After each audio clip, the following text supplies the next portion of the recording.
Hi guys, John Mansell, exboozehound.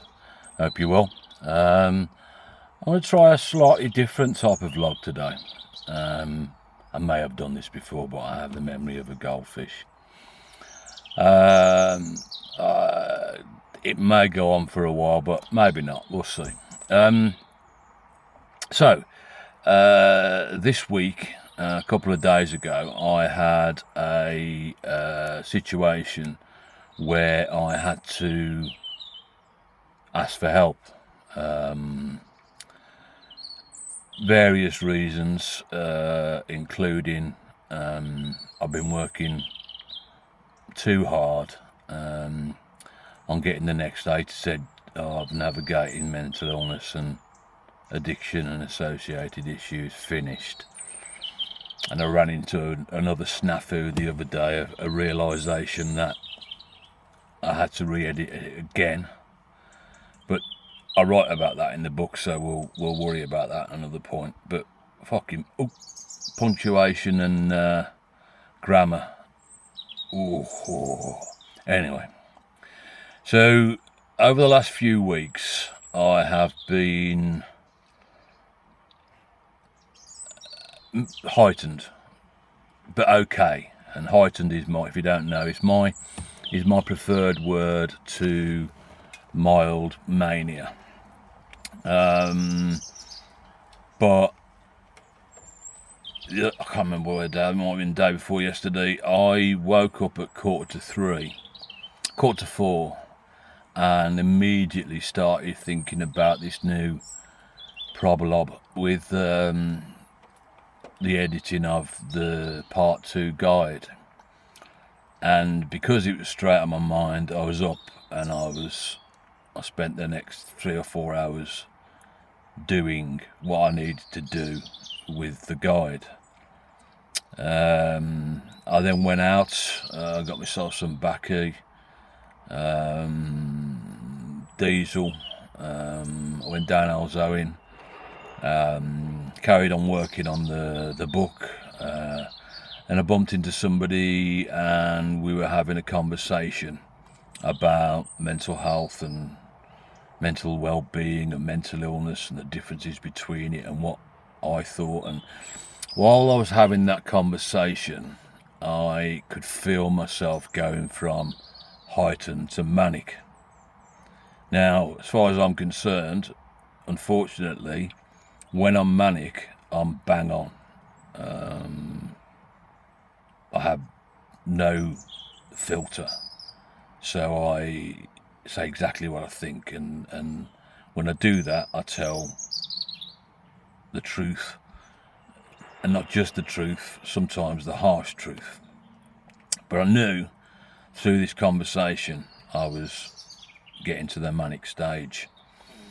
And as this conversation got to an end, a guy came in, and someone who comes in sometimes to see me, and he came in, I got about a quarter of a drink left, and I had to be rude, what could be considered rude, and say, look mate, I'm literally finishing this, I'm having a fag, I'm finishing this, and then I'm going, because I'm going towards manic. And that's exactly what I did. So straight away, the reason I'm telling you that is I took it upon myself to know where I was, to spot the moments. You'll see that in the next guide. Because I understand me, again in the next guide, I knew what I needed to do. And I knew I'd got past the point where I was able to manage it myself. So I took myself off to, I went shopping, I think, got some food, can't remember what it was. And then on the way back home, I went up to Halesview, which is the local mental health drop-in facility when I see my psychiatrist. And I had a chat with the lady on reception, told her what was going on, told her I'd been up since 4:15, and I was getting up earlier and earlier and earlier. Suggested it might be an idea to look at some sleepers to help me stay asleep, not necessarily get asleep, but went through everything. She offered me a call back from duty, who are the people who are, well, basically crisis, but they call it duty. And I said, again, knowing myself, that I didn't need that. If anything, it would be a negative effect, because what I had to do was I had to get home, I had to have something to eat, and I had to chill. And in order to do that, I got home, I took some diazepam before I ate, and I went and had a nap. And by the time I woke up, only an hour and a half, maybe 2 hours maximum, I don't think it was even that. It was a different story. I was where I am now, in a way. I think if you know me, you'll know I'm at low energy, but not a low mood, which is great. We can deal with that. So again, this morning I got up at 5 o'clock, so it was a bit of a lie-in. I've done a couple of hours work on the guide, and it's now whatever it is, 9:30, and I'm just getting out and about. There's a bit of sunshine, so that's great. I will do some more work on the book, even though I know perhaps I shouldn't. But the purpose of what I said at the start with regard to the reason I know perhaps I shouldn't is I need to be careful, and the reason I need to actually do it, even though it might not be the best idea, is if I do actually get to a point where I crash, which I don't think I will, if I do actually get to that point, I'm not going to be able to finish it, and I have to finish it. I've been doing so much work on it lately. It has to be finished. So, what happened after the Houseview situation? So I went home, had some sleep, had some food, had some sleep, and then when I woke up, I had a message on my phone from my new psychiatrist, who I've only seen once. Basically, obviously calling me following my going into Houseview, and just basically saying that if I needed to get back in touch with duty. And at that point, I felt the best thing I could do was just chill out. It was about 4:30, something like that, so I didn't want to try duty and not get through, because that would frustrate me. So the next day, I phoned duty, and I think I spoke to a guy called Sam, and he was really good. Just like the woman on the Houseview reception, she was fantastic. She was caring, she was kind, she listened, she didn't judge, she was amazing. Sam on duty, he was great as well, really kind, spoke well, listened, it felt as if he was a good carer, he knew. But again, he stressed that I said I didn't need anything at the moment, but he stressed, obviously, if I needed to give them a call, or to go to Houseview.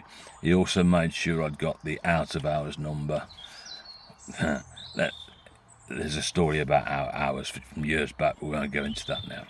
Now, what I asked Sam was, are there any notes on the system with regard to my suggestion that sleepers that could keep me asleep, sleeping tablets that could keep me asleep a little bit longer, for a couple of weeks, maybe 2 weeks, was there anything on the system about that suggestion? And he said no. Fair enough. But what he did say is that my psychiatrist had tried to contact me, which he had, but also he did say the note on the system said my psychiatrist had tried to contact me a number of times. Now, I'm being really positive, I'm giving great feedback here, there's great stuff going on, but why does it say a number of times? There was only one missed call on my phone. So, that would be a question. Which is why I'm going to put this vlog up on X, Twitter, and I'm going to copy in or post to the Black Country National Health Trust. I'm specifically obviously talking about the Black Country Mental Health Trust, but I'm giving you guys here, if you watch this, some genuine, thought out, positive feedback. But I'm asking you a question. Why does that note on my system say tried to contact me a number of times? Because there was only one missed call on my phone. So overall, it's great feedback, but there are a couple of questions, or one question, shall we say. So where I am now is okay. I've managed to deal with going into the manic stage. Usually I deal with it myself. This time I knew I needed some input, and the input that I got wasn't a huge amount, but the fact that I went and I admitted to myself that I needed that input. I went and spoke to somebody at Halesview, and she was brilliant in just talking about it openly and honest and fully to somebody who is good at listening. Made a difference. The fact that when I woke up there was a phone call from my psychiatrist, that made a difference, because basically it suggested to me that maybe the system's working a little bit better now. The fact that when I phoned duty back on the next day, when I spoke to Sam, he was great. Unfortunately I can't remember the lady's name, but I was completely manic at the time, or getting there. So there's really some feedback there, and the reason I've done it is, one, I need to tell you guys that no matter how great or strong or courageous you are, you have to ask for help sometimes, and I find that very hard to admit, but it's true. I don't know why I find it hard to admit, but I prefer to handle these things myself if I can. I knew I couldn't. I had to have some input. So there's some great feedback. There's my suggestion to you guys that if you are struggling, don't struggle alone. Seek help. Even if it's just initiating that help, it can set into motion in you a more positive outcome. And so Black Country Mental Health Trust, there's some great feedback for you there. But there is a question. Why do my notes say tried to contact a number of times, which is, and I hate to say this, untrue. So I think that'll do. I'm going to go back now. I'm going to go and do a little bit more work on the next A to Z guide. I've got to get it finished. Hopefully I'm going to get a bit of sunshine, and then we'll see what happens the rest of the day. If you want to look at my original A to Z guide, I think I put a link in below in the info to it on Amazon. But yeah, I shall be a little Robin over there. That's meant to be a good sign, isn't it? Hello, dude. Just a spotted moment. It's a positive moment. You see that little robin, it's sitting there warbling a little bit, and it makes you smile. Concentration. Yeah, so I can't remember what I was saying. So that'll do. Make sure you look after yourselves, guys, and do what you need to do to make sure you manage your mental well-being as best you can, and check out the book and the vlogs if you can be asked, and I'll catch you very soon. Enjoy the good and ride out the bad. See you later. Bye bye.